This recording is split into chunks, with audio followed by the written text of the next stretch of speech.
Welcome, everybody. My name is Rusty Mahalik. I'm the convener of ACRL Leadership Discussion Group. If you like this presentation, I very strongly recommend you join our group via ALA Connect. People are still joining now. We're very pleased and honored to have Leo Lowe here and to present his talk on evolving with AI. And I want to hand it off over to him. Well, thank you, Rusty, and hello, everyone, and thank you for being here, especially if you sign up for the previous session that unfortunately I had to reschedule because I got stuck at the airport. So thank you for being here today.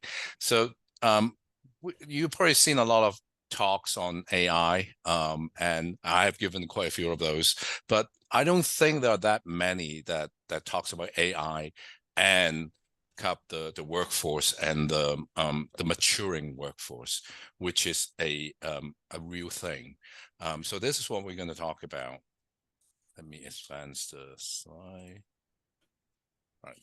So the purpose of this presentation is really to explore how AI adoption and the demographic shift within the academic libraries intersect. So we try to understand how these changes impact our workforce and kind of think about strategies for empowering our staff through upskilling and continuous learning. So here are some of the key topics I'll try to cover today.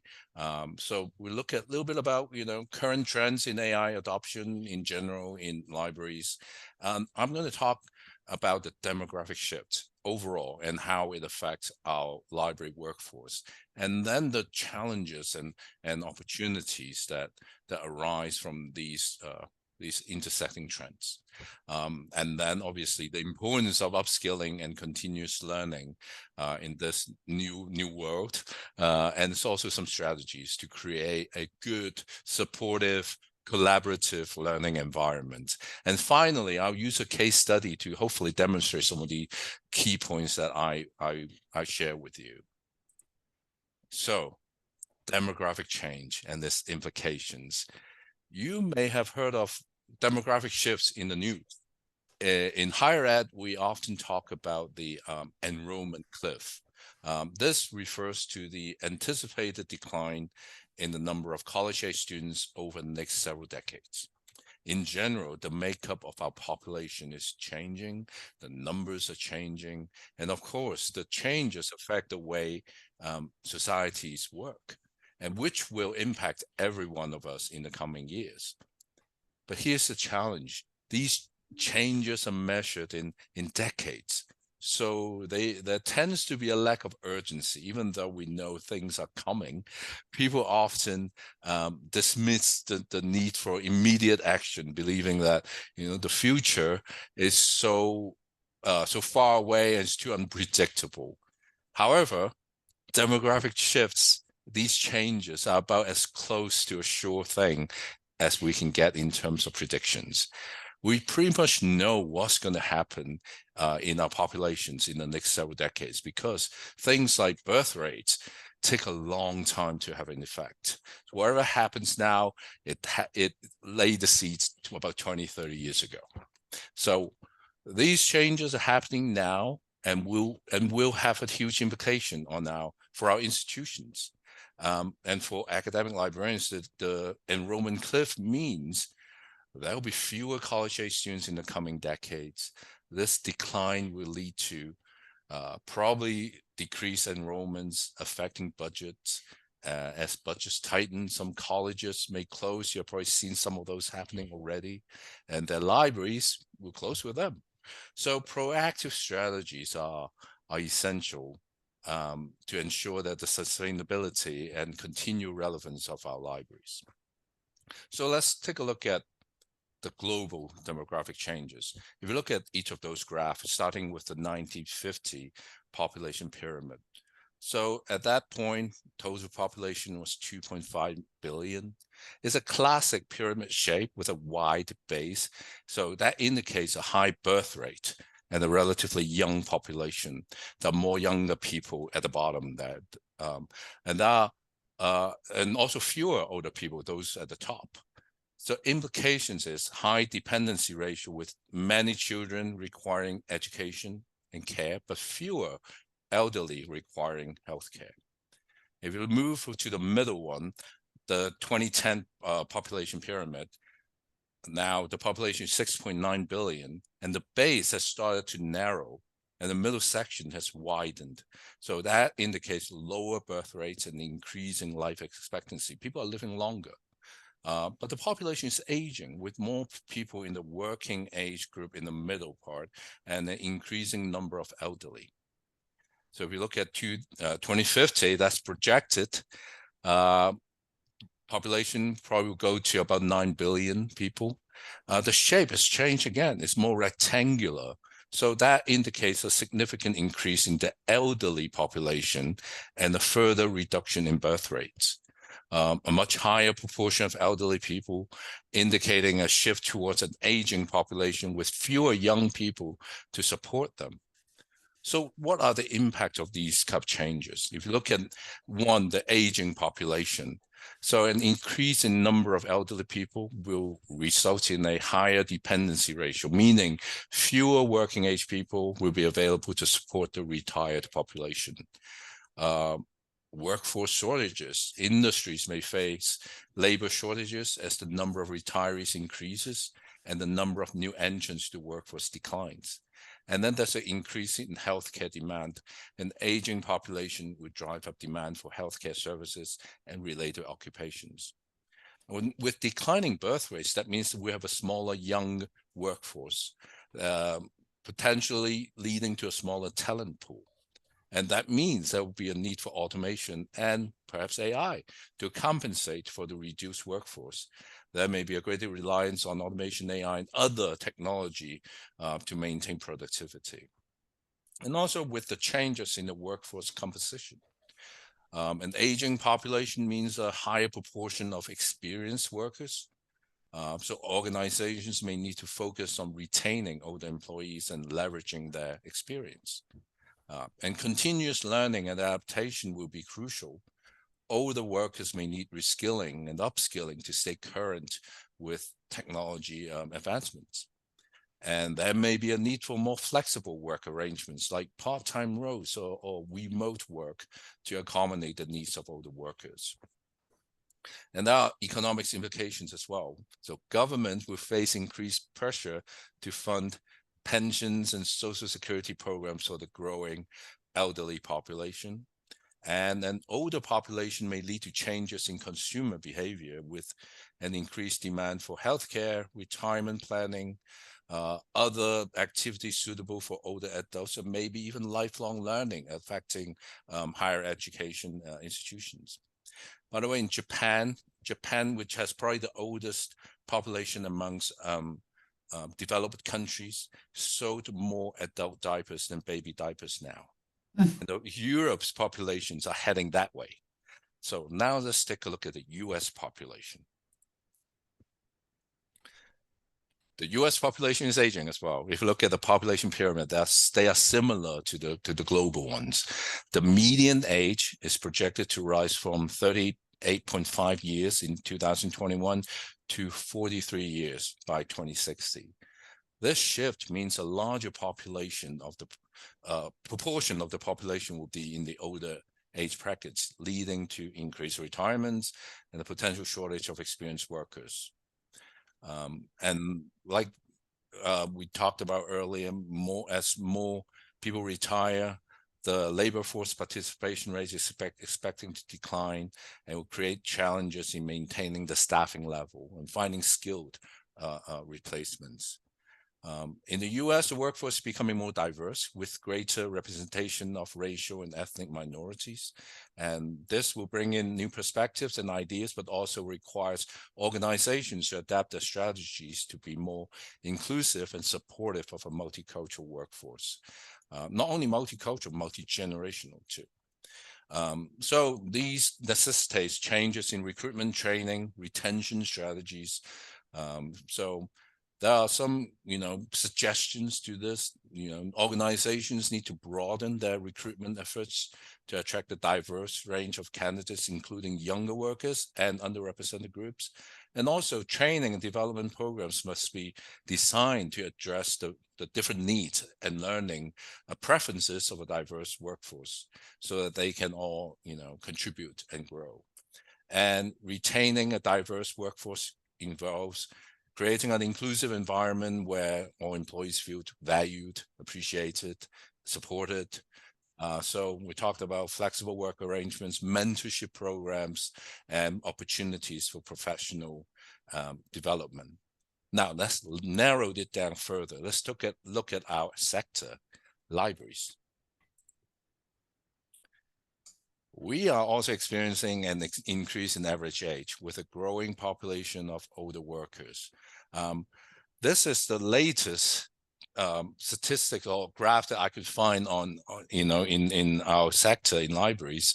I feel that we need to gather more statistics and data and keep up with these changes. But this one, from 1986 to 2015 of ARL professionals. So this illustrates the different age groups over the years. If you look at the different color lines, the lighter colors are the earlier years all the way to the darker ones, 2015. So in 86, the majority of the workforce was younger. You see the peak, those are higher, with most significant portion under the age of 40. And by 2015, the distribution has shifted with a higher percentage of workers in the 50 to 64 age range. So the peaks of each lines are moving to the right. Our librarians are getting older, but we only have data up to 2015. But if you look at the trend, I'm pretty sure that it's keep moving to the right. So implications: older workers has more experience and institutional knowledge, which can be invaluable. There's always a projection of mass retirement, and we are seeing that. But at the same time, as people get healthier, living longer, they may even work longer. And also, the retirement benefits are not as good as before. So some people may just need to work longer, which is unfortunate as well. But with that, there are generational differences in technology adoption.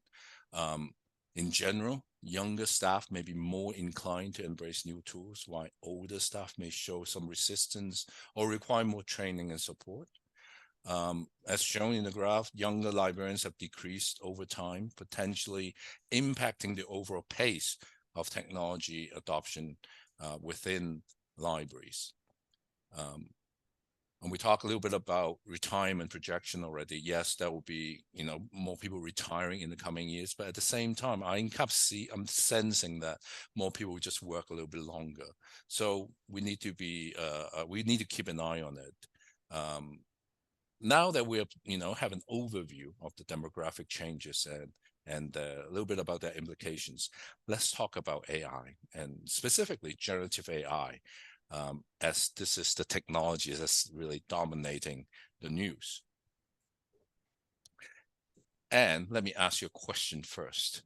Have you tried ChatGPT? If you just type yes or no in the chat.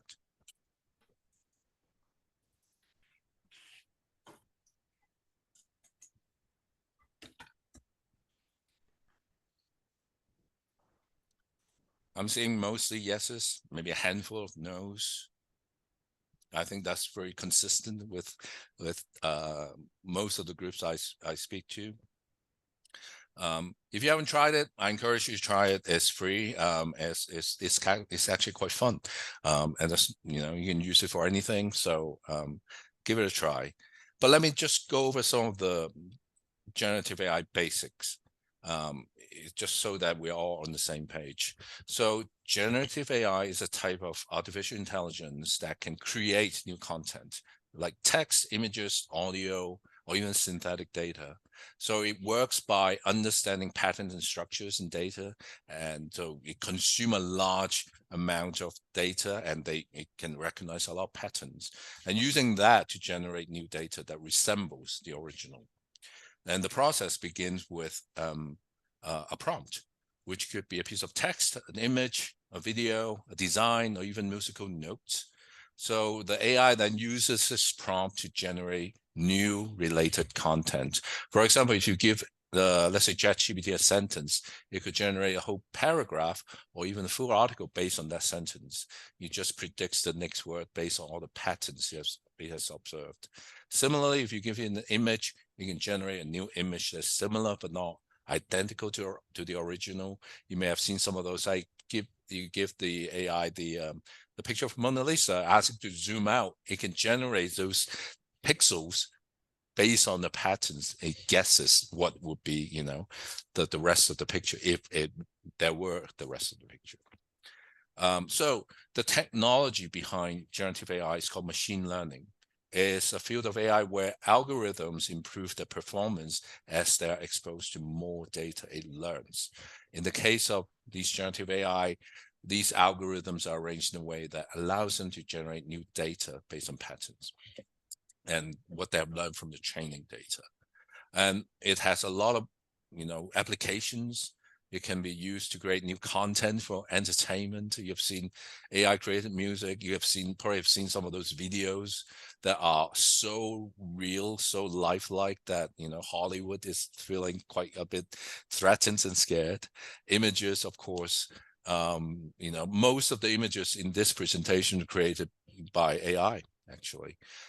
It can also be used in more practical settings, like generating code for software development, designing new drugs in healthcare, transforming, operations. I just published a article in College and Research Libraries News, and we talked about my assistant using it to help her, become more efficient, saving her time, mental energy, and she loves it. But generative AI also has its limitations. Early implementations have had issues with accuracy and biases.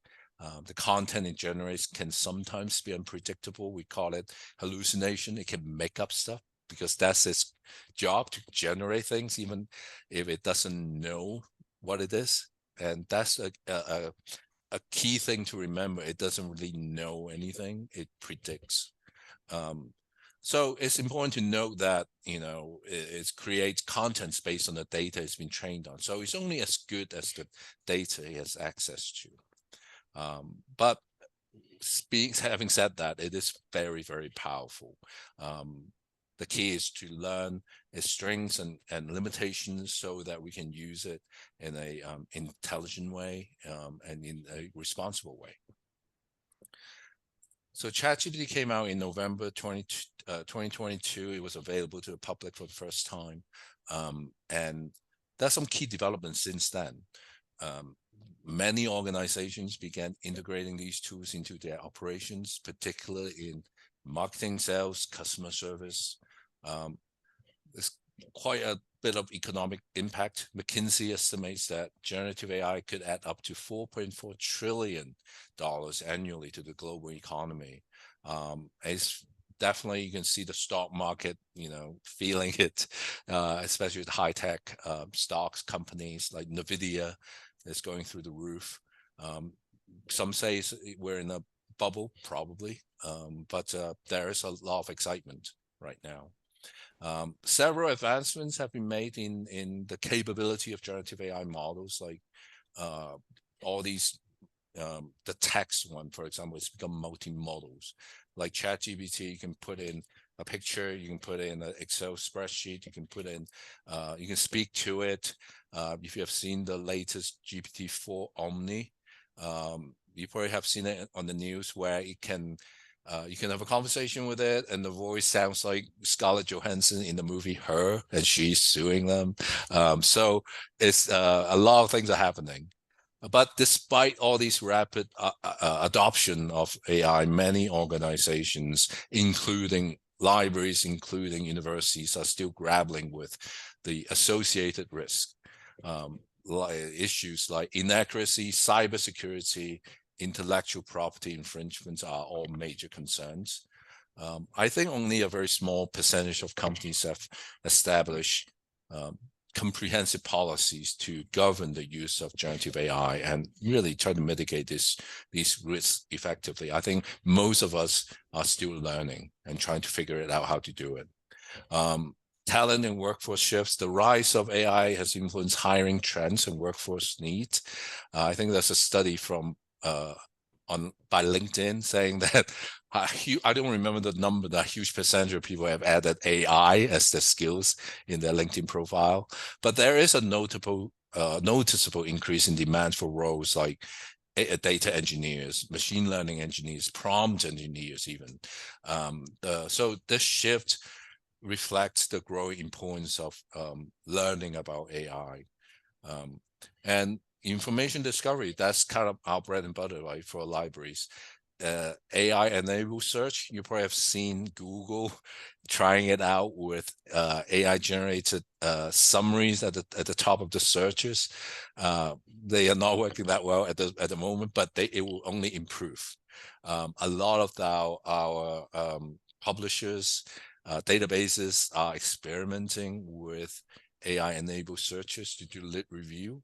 And at my place, we're trying it out with a company called Site.ai, and trying to figure out how to do it well and see how we can help them improve, actually.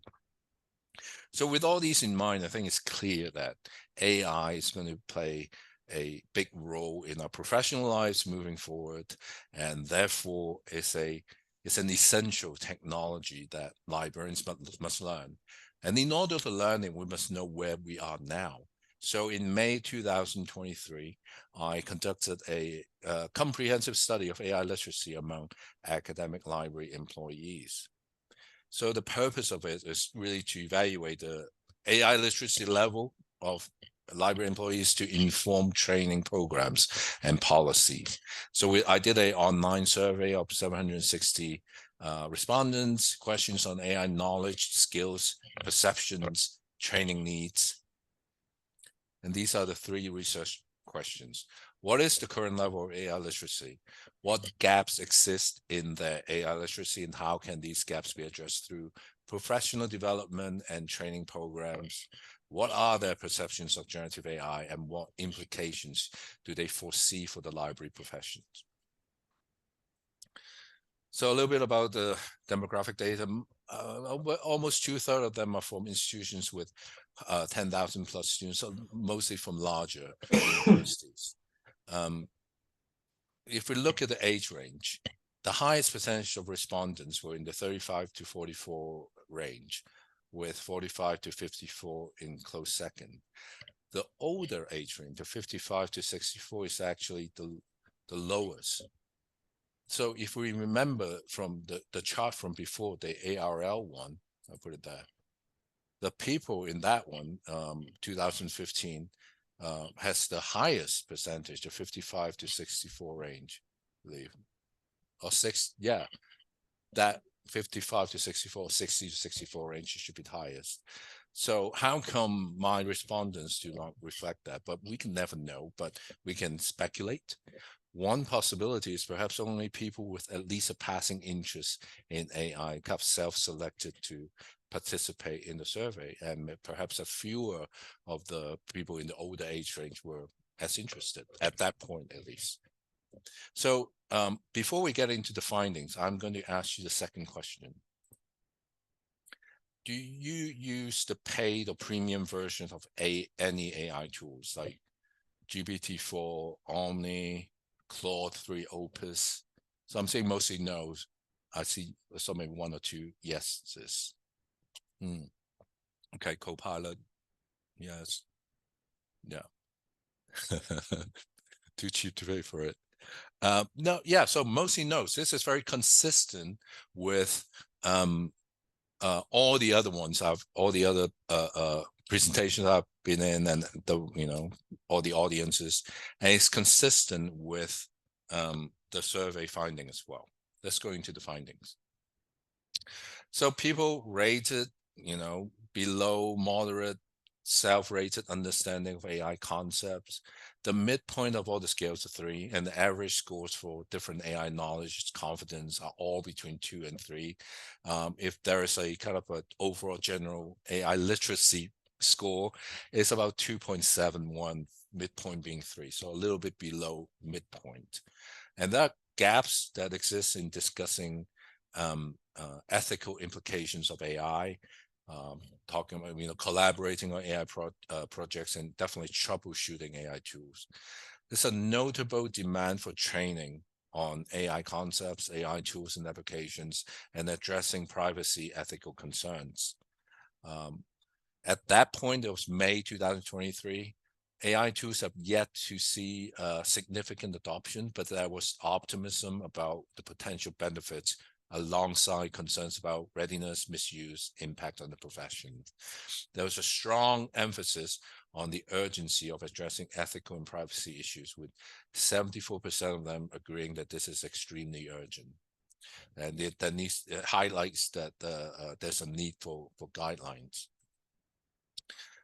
Continuing. So remember I asked you about, how many of you use premium versions? In the survey, those who did were more likely to have an enhanced understanding, potentially due to increased use and exposure. So people who pay for these premium tools tend to score higher in their AI literacy level, their confidence, but only under 7% of the respondents use any of that. So it's kind of similar to the percentage in with this audience, actually.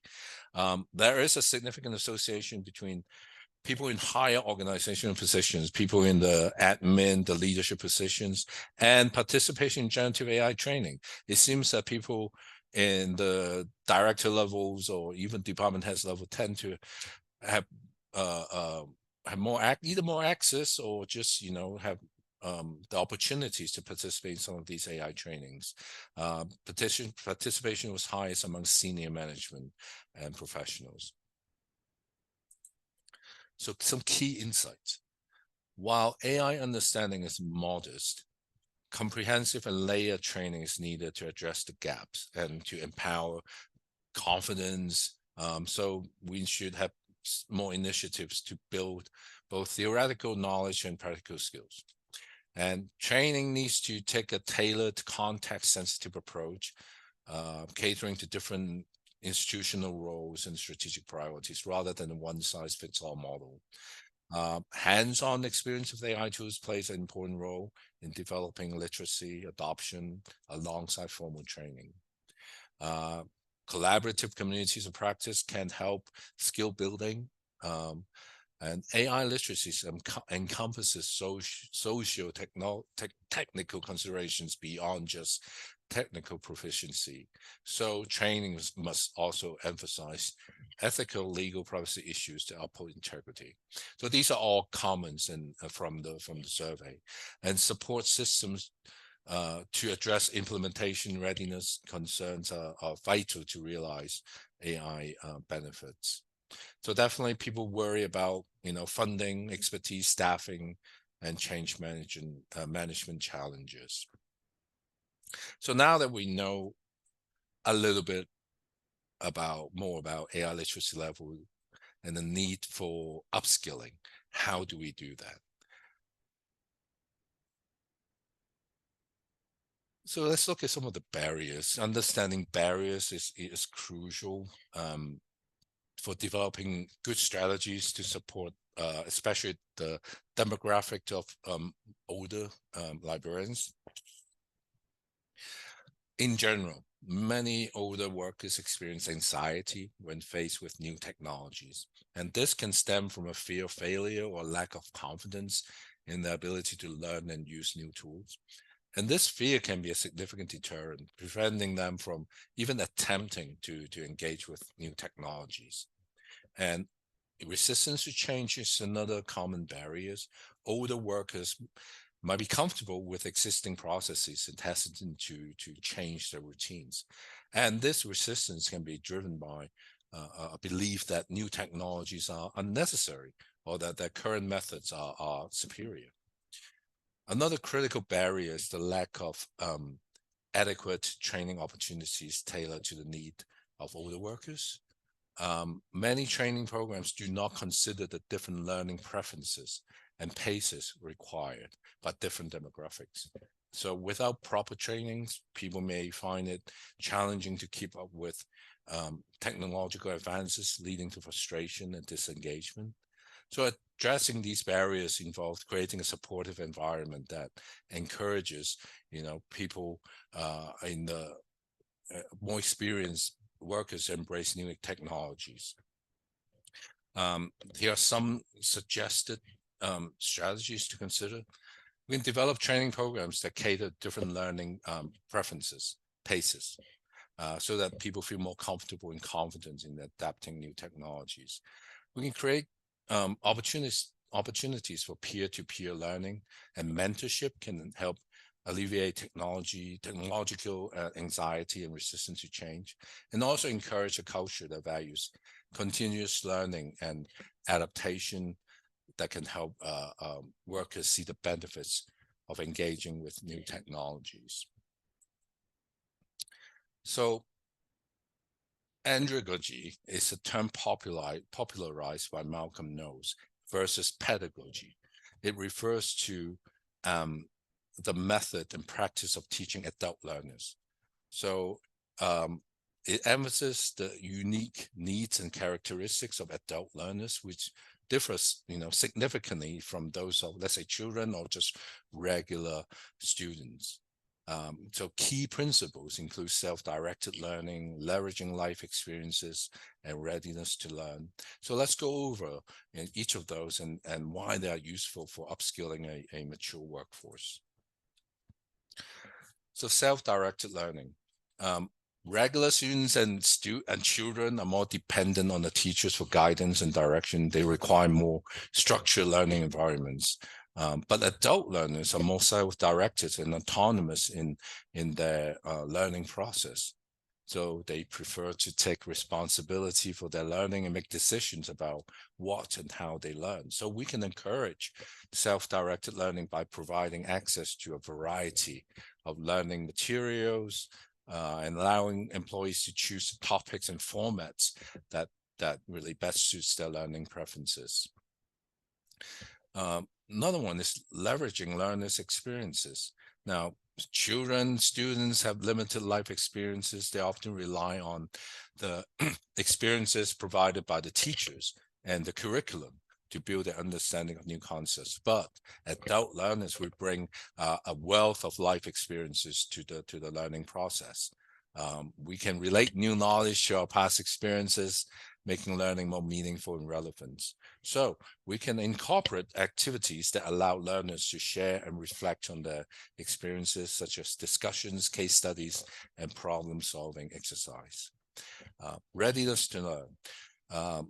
Children's readiness to learn is often determined by age-related developmental stages and the expectations set by the curriculum. But adult learners become ready to learn when we perceive a need to know or do something in order to cope with real-life tasks or problems. And problem-centered orientation. Children are often subject-centered, learning content determined by the curriculum. Their motivation to learn may be more influenced by, grades, rewards. Adult learners are more problem-centered and motivated to learn when we perceive the learning will help us solve problems or deal with situations that we encounter in our lives. And then there's the internal motivations. Like I said, children may be, influenced by external motivators like grades, praise, recognitions from teachers and parents. Adults, we're responsive to some external ones like better jobs, promotion, higher salaries, but the most potent motivators are internal pressures, like the desire for increased job satisfaction, self-esteem, quality of life. And understanding the reason for learning. Children may not always understand the relevance of what they are learning. They often have to rely on teachers to provide context and explain the importance of the subject matter. Adults, we need to know the reason for learning something before undertaking to learn it. So that's important to recognize. So with all that, I would like to share a case study at my university with the findings from the AI literacy study, and using some of these adult learning principles. I designed a pilot upskilling program for my college last summer. In the study, in the AI literacy study, we found that people who use the premium version of AI apps tend to be more confident and more AI literate, right? So I decided to pay for the premium version of ChatGPT for my faculty and staff to experiment with the technology. So the purpose, objectives of what we call the GPT-4 exploration program. One is to introduce librarians and staff to the capabilities and potential applications of GPT-4. That at that point, that was the most advanced AI model. Is to provide opportunities for them to experiment with GPT-4, explore potential use cases in this very specific work context, and to foster a collaborative learning environment where librarians could share their experiences, exchange ideas, and learn from each other.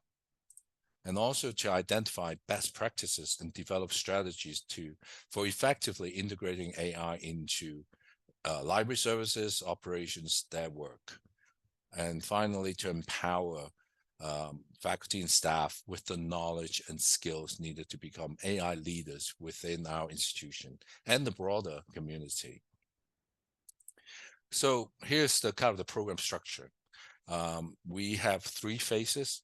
The first was the introduction training, will last about 2 weeks. We asked our volunteers, participants to watch recordings of, at that point was the only kind of tutorial called ChatGPT Bootcamp. It was designed by, I don't remember now, designed for librarians at the time. So, and then we met to share initial ideas of how to incorporate GPT-4 into their work.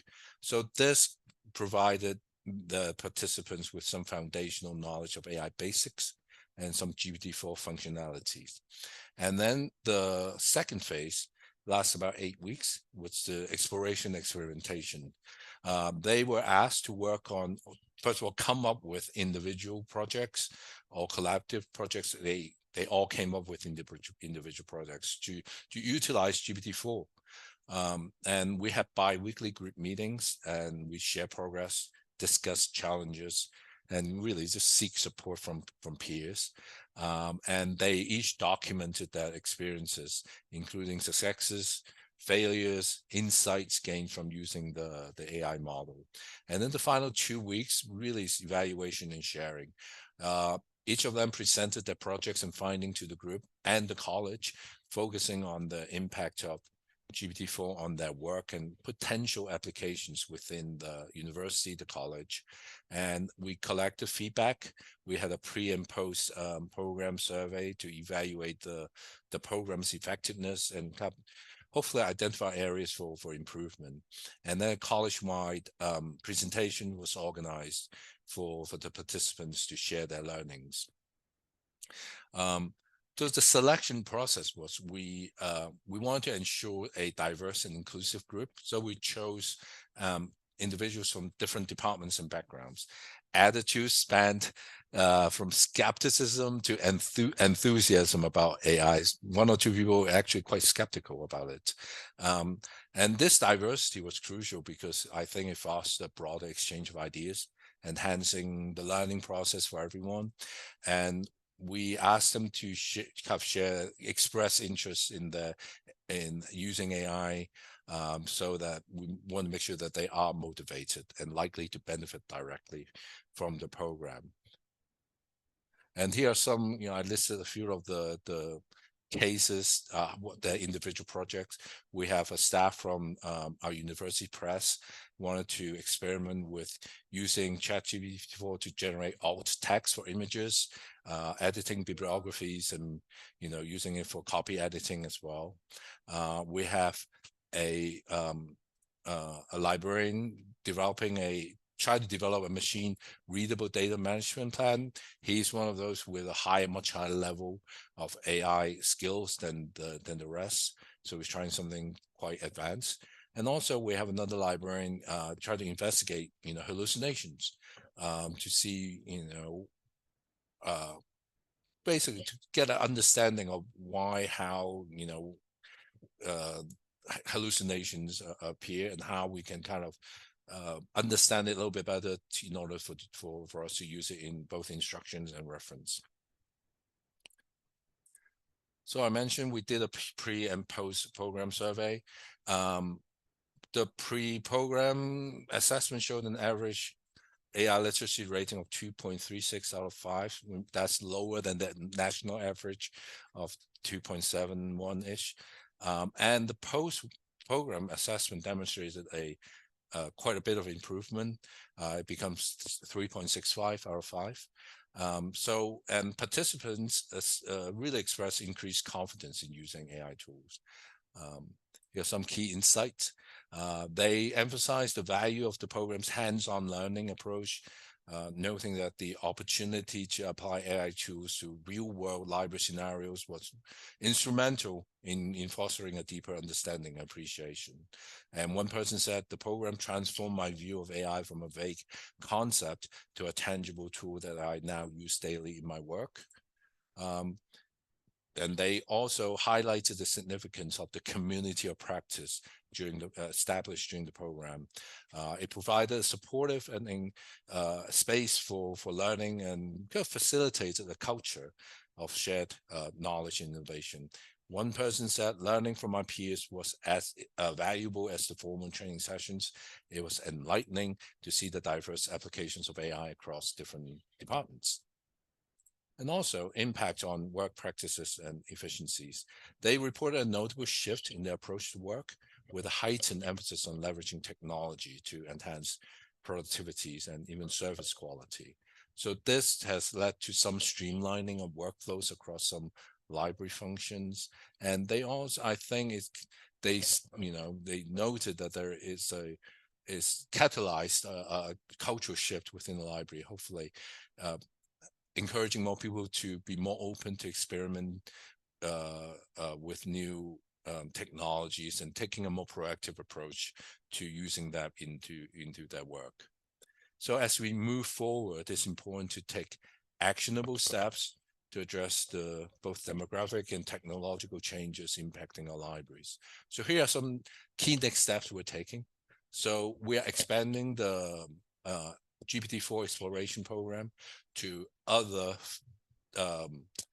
units outside of my college, outside the libraries. We have a GPT-4 for teaching faculty. I cite, which is a kind of lit review AI program for faculty. We're also starting an AI for OER program cohort for faculty interested in using AI to develop or even enhance OER. As ACRL Vice President right now, I have just set up a AI competency for library workers task force. Even though from my survey, I already notice what are some of the competencies that we need. I want to formalize it, so we're charging a group to develop a set of competency that all library workers should really, consider gaining.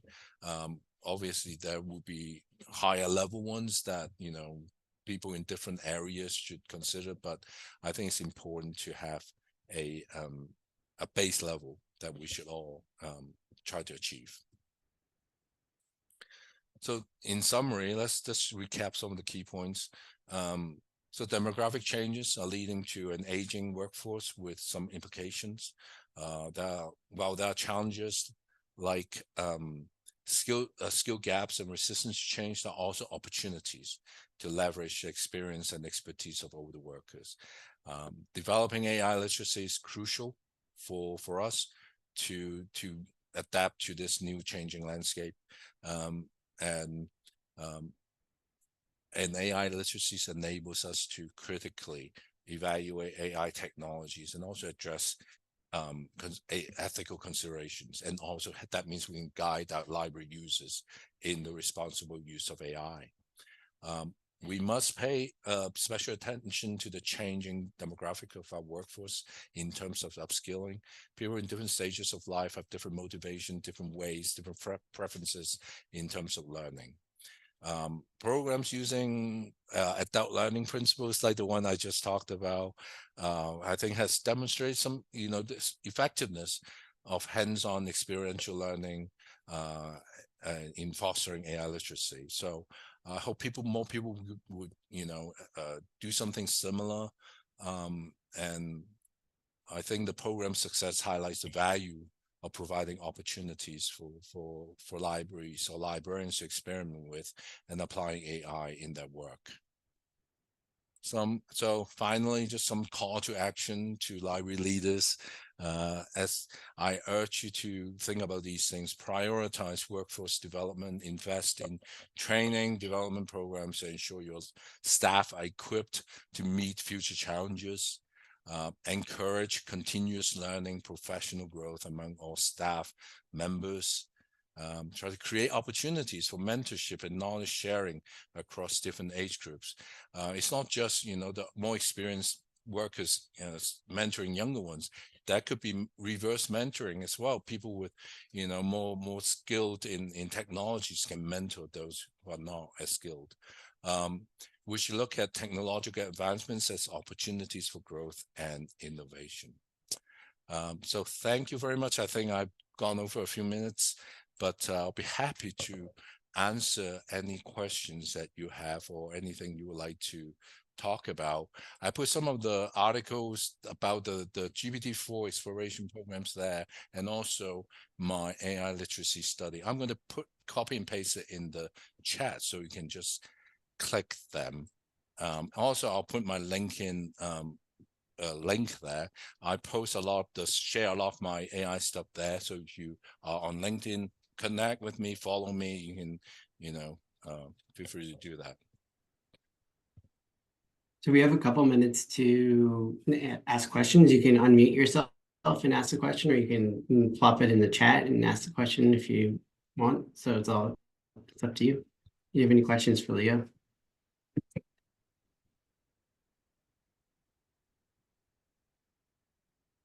Carolyn asks, slide number 18, how do you define older? I would offer that even mid-career or younger information professionals are cautious adopters. How do you know? Yes, so obviously, everybody's different. I'm going with generalization right here. And older workers, I would say people who are mid-career or later. People with a lot more experience than the so-called younger workers just entering the workforce, who are new and fresh to everything, so they need to absorb. People with a little bit more experience tend to have know the best practices, right? And they have, gained success through a lot of the things they've used before. And because of that, sometimes there is a resistance to change. Of course, I'm generalizing. I feel like the people in this group are not those people. That's why you're here. So don't think of I'm not talking about you. I'm talking about the people you can help, people who may not have that kind of mindset. So there's really not a real, like a true definition for me in this way, but in literature, a lot of them would say 50 or 45 or older would be put in that kind of range. Lily asks, what do you see as the biggest barrier for librarians seeking to learn AI tools? For librarians? Yep. One is, I think it's for everybody, it's because it's changing so fast. And once again, I'm generalizing, librarians tend to be very cautious. We want to be safe. We want to make sure that everything we do is safe for our users, for ourselves, and all of that. I think that may be a barrier, because it may never get to that stage with any kind of technology, especially like AI. Like if we look at internet, it's not that great. It's not perfect. It has a lot of flaws, yet we all use it. We've become, because it's so widespread. AI is not as widespread yet, but it will. It will become, it'll be embedded in everything.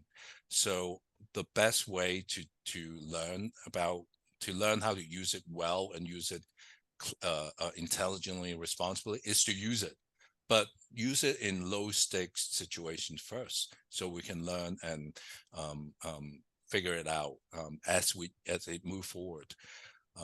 It will get easier to learn, I feel like, because right now people say AI as a tool, like a calculator or something like that, but I really don't see it like that. AI is a foundational technology or enabling technology, like electricity, like fire. We haven't, at this point, we are still trying to figure out how to utilize, like electricity or fire. There will be instances where it harms people, and there's a lot of potential in many other ways, but we haven't figured out the very specific usage yet. So once we figure some of those out, it will be just like the early age of .com. A lot of companies will fail and weed out all the unsuccessful ones, and the ones that work, like Google, like Facebook, all of those will stay. Amazon, and then will become very easy for people to learn. But I think it's really important, not that we need to be programmers, just like I don't really know how internet works in a very technical level. We know enough as users to learn how to use it in the proper way. I think it's the same with AI. We need to start using it so that we become the early adopters to have, so you have more time to think deeper about it. Nicole stated, I wonder if we might want to consider this model when thinking about ups in killing the fusion of innovations, and she provided a link. And so we'll move down to another question. Dawn asked, what was the name of the person you cited for adult learning principles? Malcolm knows. If you, I'll put it in the chat, and you can see it. You can read about him in my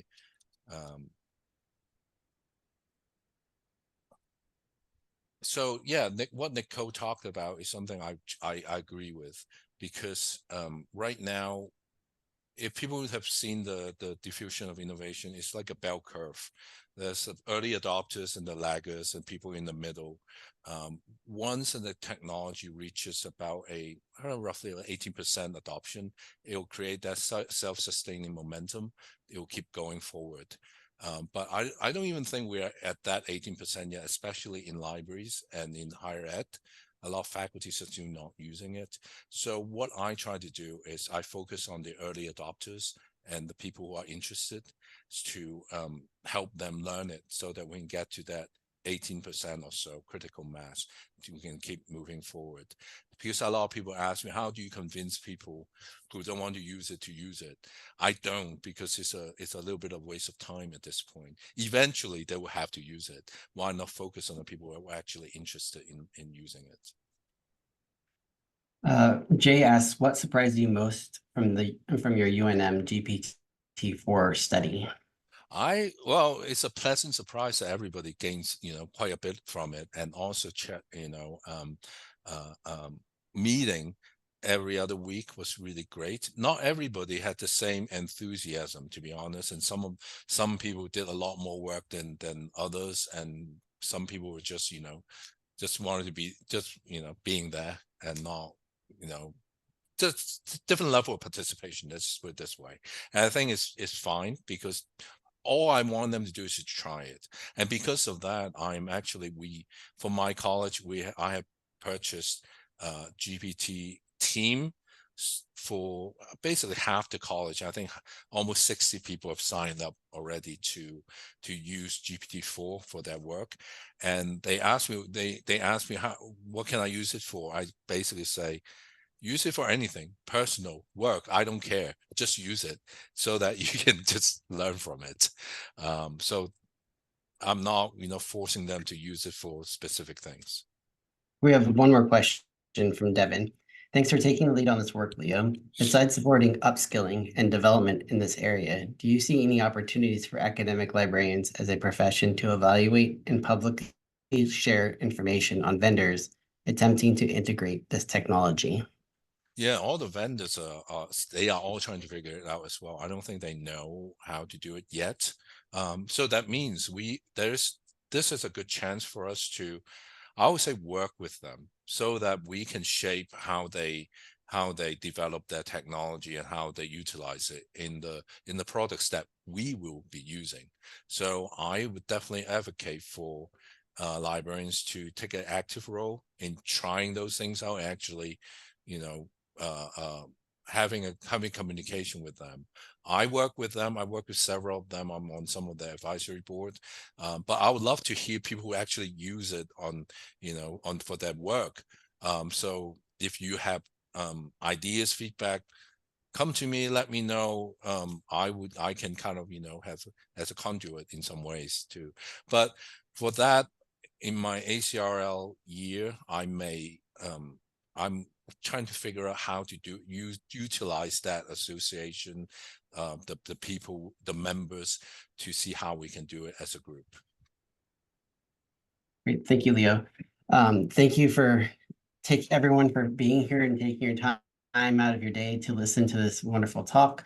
Thank you, Leo, for sharing your knowledge. I hope you all have a great day and see you later. Thank you.